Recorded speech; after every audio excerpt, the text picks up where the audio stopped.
Shalom, sahabat terkasih dalam Kristus Tuhan kita. Ketemu lagi bersama saya, channel Saikdi, Ira Gloria. Saikdi, kiranya melalui channel ini nama Tuhan terus dipermuliakan dan kehendak Tuhan dinyatakan bagi setiap kita orang percaya.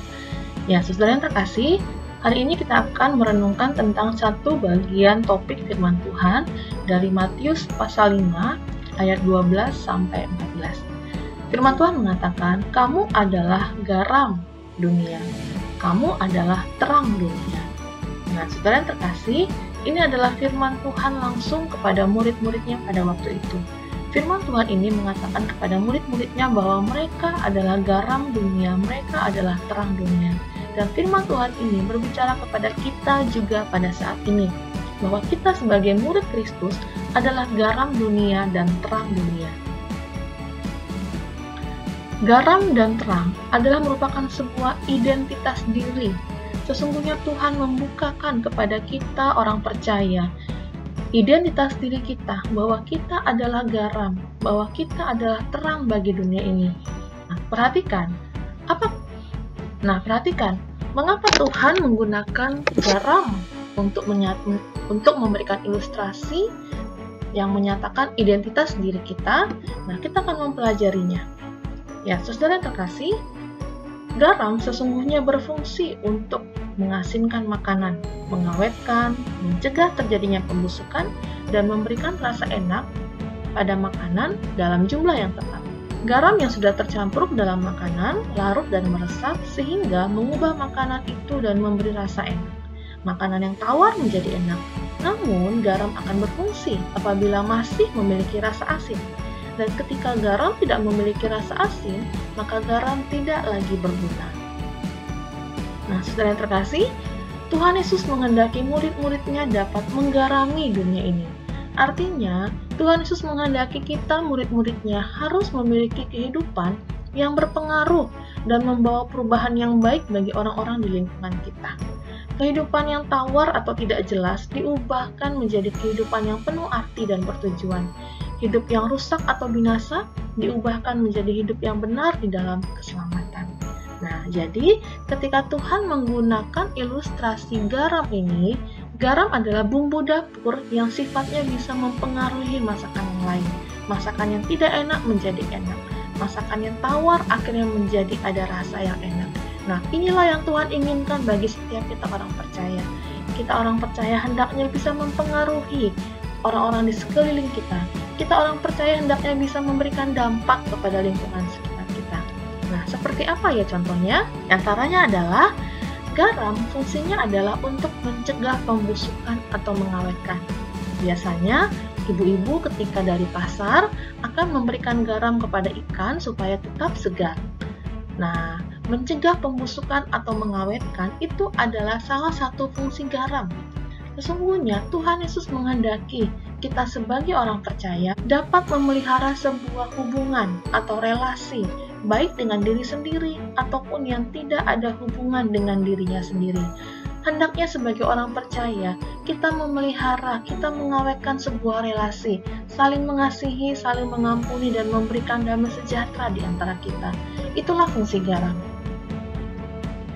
Nah, berikutnya, fungsi garam juga memberikan rasa enak di masakan pada jumlah yang tepat. Perhatikan, menjadi berkat bagi orang lain seperti melayani di gereja, menolong teman dalam kesulitan, ramah terhadap orang lain, membantu guru, dan lain-lain bisa menjadi wujud menjadi garam. Nah, saudara yang terkasih, memberikan rasa enak pada masakan dalam jumlah yang tepat. Ketika masakan diberikan garam dalam jumlah yang berlebihan, maka juga dampaknya akan berbeda. Maka sebagai anak Tuhan, Tuhan juga menginginkan supaya kita menjadi orang yang berhikmat. Dalam segala hal, Allah menginginkan kita menjadi orang yang berhikmat. Sehingga ketika kita menolong orang lain, ketika kita masuk dalam sebuah lingkungan, maka kita memberikan rasa yang tepat bagi lingkungan di mana kita berada.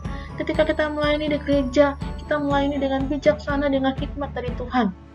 Dan ketika kita menolong teman atau ramah terhadap orang lain, itu tidak berlebihan, tapi kita memberikan keramahan yang tepat, yang pas untuk setiap orang yang kita temui. Dan ketika kita membantu orang juga, kita memberikan bantuan yang tepat, bijaksana sesuai dengan kehendak Tuhan. Itu yang Tuhan inginkan. memberikan rasa pada masakan dalam jumlah yang tepat. Jangan keasinan dan jangan juga hambar atau tawar. Nah, saudara yang terkasih, ingat, fungsi garam ini masih berlaku jika garam ini masih asin. Nah, Alkitab menulis, kalau garam menjadi tawar, maka tidak ada lagi gunanya selain dibuang dan diinjak orang. Nah, saudara yang terkasih, artinya apa? Garam bisa tawar. Nah, ketika garam itu tawar, maka garam itu sudah kehilangan fungsinya. Dan ketika garam sudah kehilangan fungsinya, maka garam itu akan dibuang orang. Maka garam itu tidak akan digunakan orang. Nah, Tuhan Yesus tidak menginginkan kita seperti itu. Jadi marilah kita menjadi garam. Kita adalah garam, identitas kita, tapi garam yang asin. Dimanapun kita berada, kapanpun kita berada, memberikan rasa enak kepada lingkungan sekitar kita. Itu adalah identitas diri kita. Kita adalah garam dunia. Kedua, Tuhan mengatakan, kamu adalah terang. Ini adalah sebuah identitas yang Tuhan berikan kepada kita orang percaya. Kita perhatikan, berfungsi untuk memberikan cahaya di tengah kegelapan.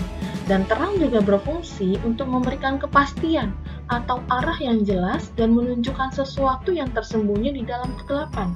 Nah, ketika terang datang, maka kegelapan akan pergi. Dan terang bersifat aktif dan dapat menerobos celah-celah yang sempit dan tersembunyi.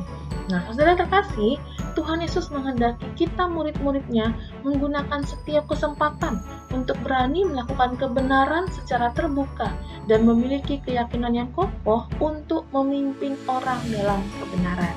Nah, kita akan membahas satu persatu fungsi terang yang disebutkan di atas tadi. Yang pertama, terang memberikan cahaya di tengah kegelapan. Dunia ini adalah dunia yang penuh dengan kegelapan.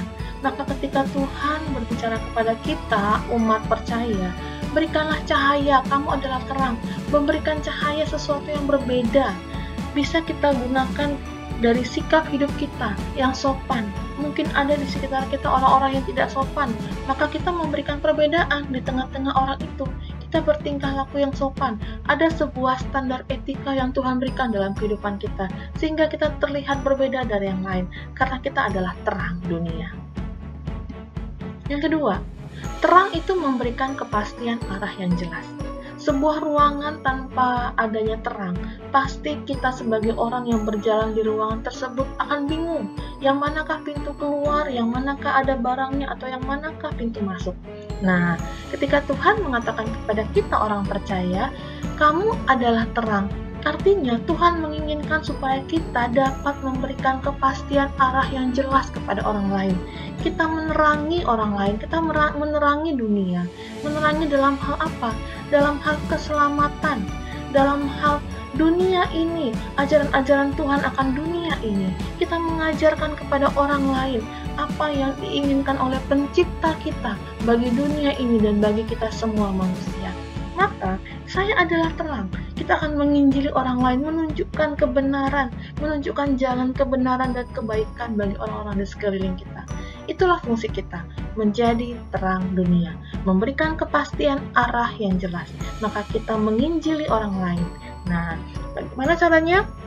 Supaya kita bisa menginjili orang lain, maka kita juga harus hidup di dalam terang itu, memahami firman Tuhan dan hidup dalam kebenaran. Yang ketiga, fungsi terang menunjukkan sesuatu yang tersembunyi dalam kegelapan. Misalnya, anak saya kehilangan mainan di bawah meja atau di bawah kolong tempat tidur. Maka saya akan menggunakan senter untuk melihat di manakah bola itu atau mainan tersebut berada. Nah, saudara yang terkasih, Allah menghendaki kita adalah terang. Kita menunjukkan sesuatu yang tersembunyi di dalam kegelapan. Artinya apa? Kita berani untuk menegur, menyatakan dosa orang lain. Tapi dengan cara yang sopan ya. Nah, itu maksudnya menjadi terang dunia.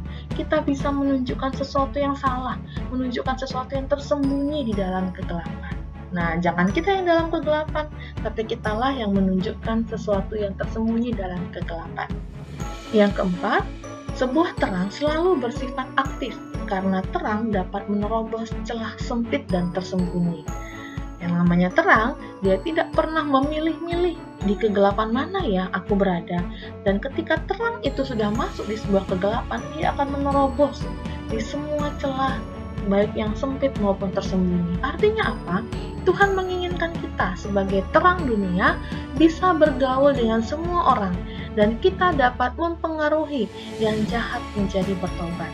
Karena kita memiliki sifat yang aktif di tengah-tengah hidup kita, kita bisa menerobos di setiap tempat-tempat gelap, maka kita dapat bergaul dengan semua orang. Tapi ingat, ketika kita bergaul dengan semua orang, kita fungsinya mempengaruhi yang salah menjadi bertobat, mempengaruhi yang belum dalam kebenaran menjadi dalam kebenaran.